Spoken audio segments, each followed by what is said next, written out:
السلام علیکم ورحمۃ اللہ وبرکاتہ۔ جیسا کہ کل آپ نے الحمدللہ یہ بات جانی کہ نبی کریم صلی اللہ علیہ وسلم نے حج کو ہمارے اوپر فرض قرار دیا،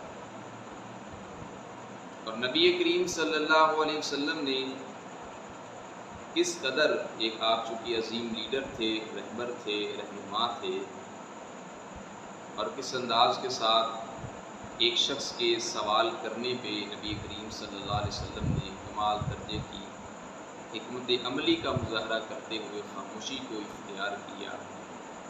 اور پھر وہ جملہ بتایا جس سے پتہ چلتا ہے کہ لیڈر ہو تو ایسا ہو، رہبر ہو تو ایسا ہو، رہنما ہو تو ایسا ہو۔ فرمایا اگر میں اس کو ہر سال فرض قرار دے دیتا تو میری امت کے لوگوں کے لیے مشکل ہے۔ تو نبی کریم صلی اللہ علیہ وسلم آسانیاں پیدا کرنے کے لیے آئے تھے مشکلات، اور حج جو ہے یہ اسلام کے بنیادی جو اراکین ہیں ان میں سے ایک رکن ہے، کیونکہ یہ بنیادی حیثیت ہے اراکین کو اسلام کے اندر۔ تو ظاہری بات ہے کہ جو بنیاد پختہ نہ ہو تو پھر عمارت میں پختہ نہیں بنا کرتی۔ تو بہرحال یہ جو حج ہے یہ کس کے اوپر فرض ہے، اس چیز کو جاننا بھی بہت اہم چیز ہے، کیونکہ ہم نے کل بتایا تھا کہ ہم آج آپ کو بتائیں گے کہ حج کس پر فرض ہے۔ حج فرض ہے، یہ تو سب کے ہاں مسلم بات ہے کہ حج کی فرضیت سے کوئی انکار نہیں کر سکتا۔ اب حج جو فرض ہے یہ کس پر فرض ہے، یہ چیز آج ہم جانیں گے۔ تو حج کی فرضیت کے لیے پہلی جو چیز ہے وہ ہے مسلمان ہونا، اس لیے کہ کوئی بھی انسان کا عمل تب تک قابل قبول نہیں ہو سکتا جب تک کہ وہ مسلمان نہ ہو، اسلام کے اندر داخل نہ ہو۔ اگر وہ کسی اور مذہب سے تعلق رکھتا ہے یا کسی اور مذہب کے عقائد و نظریات کو ماننے والا، تسلیم کرنے والا ہے، اور دین اسلام کو تسلیم نہیں کرتا ہے، دین اسلام کے اوپر عمل پیرا نہیں ہے، تو اس کا کوئی بھی عمل خواہ وہ کتنا ہی نیک کیوں نہ سمجھ کے کرے، کتنے ہی اخلاص کے ساتھ یا کتنی ہی جستجو کے ساتھ اور کتنی ہی دل جمی کے ساتھ کیوں نہ کرے، اس کا وہ عمل قابل قبول نہیں ہے۔ عمل کی قبولیت کے لیے مسلمان ہونا لازمی ہے۔ اسلام چونکہ خوبصورت دین ہے، اللہ تعالیٰ نے فرمایا ان الدین عند اللہ الاسلام، اور اللہ تعالیٰ نے ایک اور جگہ پہ فرمایا وَمَن يَبْتَغِ غَيْرَ الْإِسْلَامِ دِينًا فَلَن يُقْبَلَ مِنْهُ، یعنی کوئی بھی عمل جو ہے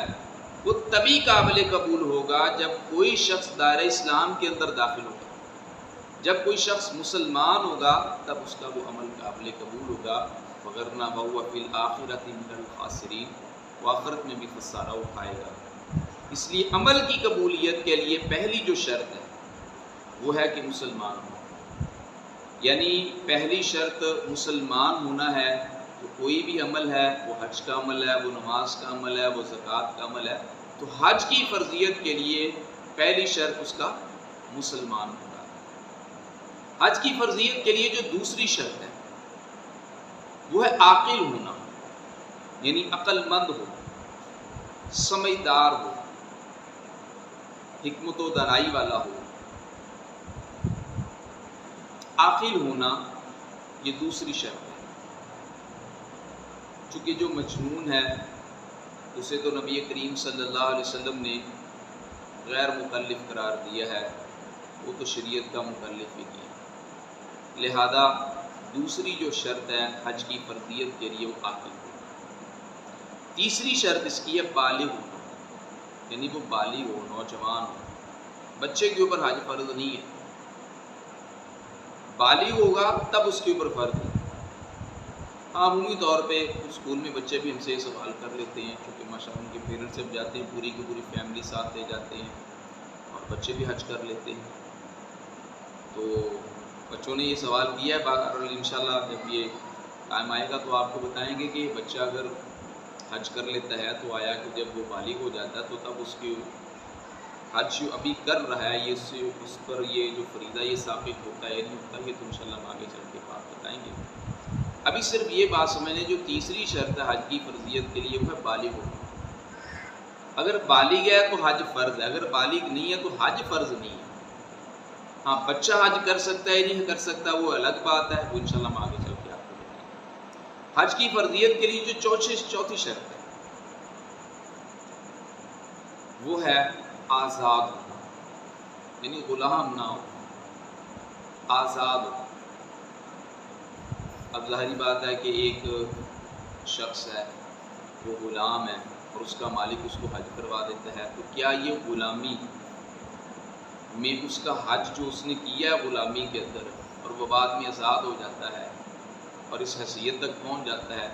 تو کیا یہ غلامی میں کیا ہوا حج اس کی اس فرضیت والے مرحلے کو کینسل کر دے گا یا ثابت کر دے گا یہ حج، یا نہیں کرے گا؟ یہ بھی انشاءاللہ ہم آگے چل کے بتائیں گے۔ لیکن یہ بات کنفرم ہے کہ حج کی فرضیت کے لیے آزاد ہونا،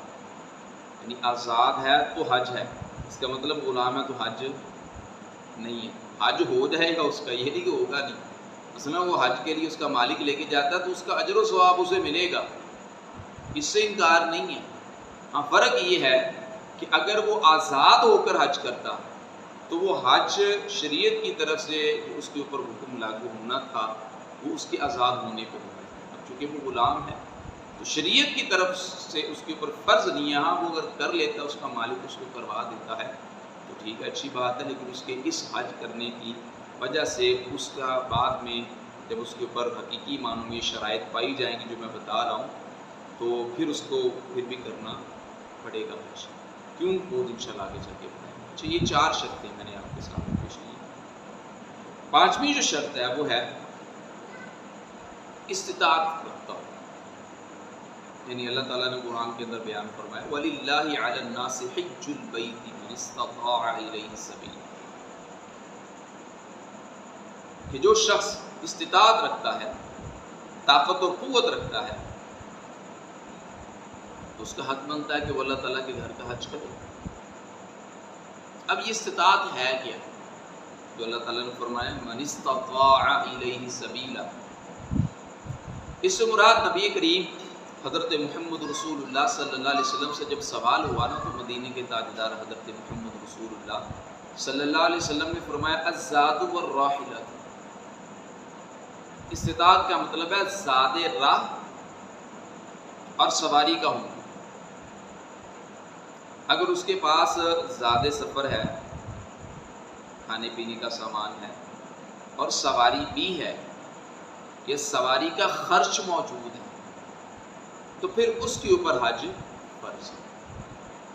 یعنی یہ 5 شرائط میں نے بتائی، یعنی ایک بندہ ہے، ایک شخص ہے، اس کے پاس پیسہ بھی ہے، زاد راہ بھی ہے اور سواری بھی موجود ہے، اتنی حیثیت اور طاقت بھی ہے تو وہ کرایہ وغیرہ لگا کے ساری اخراجات معاملات وہ اچھے انداز کے ساتھ کر سکتا ہے، لیکن اس کے باوجود بھی وہ حج کر نہیں سکتا کیونکہ وہ بڑا کمزور ہے۔ اس کے بارے میں شریعت کا کیا حکم ہے وہ انشاءاللہ آگے چل کے۔ یہ تو 5 شرطیں ہیں۔ نمبر 1 مسلمان ہونا، عاقل ہونا، بالغ ہونا، آزاد ہونا اور صاحب استطاعت ہونا، یہ 5 شرطیں لازم الملزوم ہیں۔ اگر یہ 5 چیزیں جس شخص کے اندر موجود ہے اس کے اوپر حج فرض ہے، اگر وہ حج نہیں کرتا ہے تو وہ گناہ گار ہے۔ پھر یہ نہیں ہے اب صاحب حیثیت ہے اور وہ کہے جی میں اگلے سال کر لوں گا، اگلے سال تک زندگی اللہ نے جتنی بھی گنی دیتی ہے، اسے کوشش کرنی چاہیے۔ اگر ماشاءاللہ اللہ تعالیٰ نے مال دیا، صاحب حیثیت ہے، ماشاءاللہ یہ ساری چیزیں اور ساری شرائط اس کے اندر پائی جاتی ہیں، تو وہ آج ہی جا کے حج کرے، دیر نہ لگائے، اگلے سال کو نہ اپنے انتظار میں بیٹھا رہے، ممکن اس کی صحت اس وقت ٹھیک نہ ہو، یہ کیا حالات، کسی کو کیا پتہ، شاید وہ اتنی دیر تک زندہ رہے نہ رہے۔ اگر اللہ نے موقع دیا ہے تو اس موقع سے فائدہ اٹھائیں اور فوری جا کے اللہ کا حج کریں، اللہ کے گھر میں جائیں اور جا کے وہاں حج کریں، بیت اللہ کی زیارت کریں، صفا مروا کی سعی کریں۔ ایک 6ٹھی شرط ہے، 5 مرد و عورت دونوں کے لیے، ایک 6ٹھی شرط ہے جو عورتوں کے لیے۔ عورتوں کے لیے جو 6ٹھی شرط ہے وہ ہے کہ محرم کا ساتھ ہو۔ صحیح بخاری کے اندر حدیث موجود ہے، نبی کریم حضرت محمد رسول اللہ صلی اللہ علیہ وسلم نے بیان فرمایا ہے کہ عورت کے لیے حلال نہیں ہے کہ وہ 3 دن کا جو سفر ہے وہ بغیر محرم کے کرے۔ تو عورت کے لیے یہ ایک چھٹی شرط ہے کہ عورت اگر حج کرنا چاہتی ہے تو وہ ساتھ میں اس کا محرم ضرور ہونا چاہیے، اس کا خامند ہے، اس کا بیٹا ہے، اس کا بھائی ہے، یعنی جو محرم رشتے ہیں ان میں سے ایک ضرور ساتھ ہونا چاہیے، تب عورت کے اوپر حج فرض ہوتا ہے، بصورت دیگر عورت کے اوپر حج فرض نہیں ہوتا۔ یہ بات خواتین کے لیے اسپیشل ہے، تو اس لیے خواتین کے لیے 6 چیزیں ہو گئی ہیں، اور ویسے جو ہے مردوں کے لیے دیکھا جائے تو 5 چیزیں، یعنی میں دوبارہ پھر ریپیٹ کر دیتا ہوں: مسلمان ہونا، عاقل ہونا، بالغ ہونا، آزاد ہونا اور صاحب حیثیت ہونا، اور جو چھٹی شرط ہے خواتین کے لیے ساتھ میں محرم کا ہونا۔ الگ بات ہے یعنی فقہی کچھ اختلاف ہیں اس کے حوالے سے، یعنی احناف جو ہیں وہ اس کی اجازت دیتے ہیں، مکروہ تحریمی کہتے ہیں کہ مکروہ تحریمی ہے، لیکن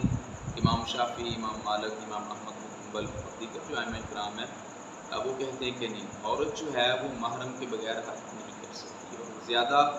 راجح موقف بھی یہی ہے چونکہ نبی کریم صلی اللہ علیہ وسلم کی حدیث آ گئی ہے۔ تو عورت کے لیے جو چیز ہے یہ لازم ملزوم ہے کہ عورت کے ساتھ اس کا محرم ہوگا، تب وہ جا کے حج کرے گی، بصورت دیگر نہیں کرے گی۔ تو یہ 6 شرائط تھیں جو آپ کے سامنے میں پیش کی ہیں۔ باقی انشاءاللہ حج کے حوالے سے جو مسائل ہیں وہ گاہے بگاہے انشاءاللہ آپ کو بتاتے رہیں گے۔ اللہ تعالی ہم سب کو حامی ناصر ہو۔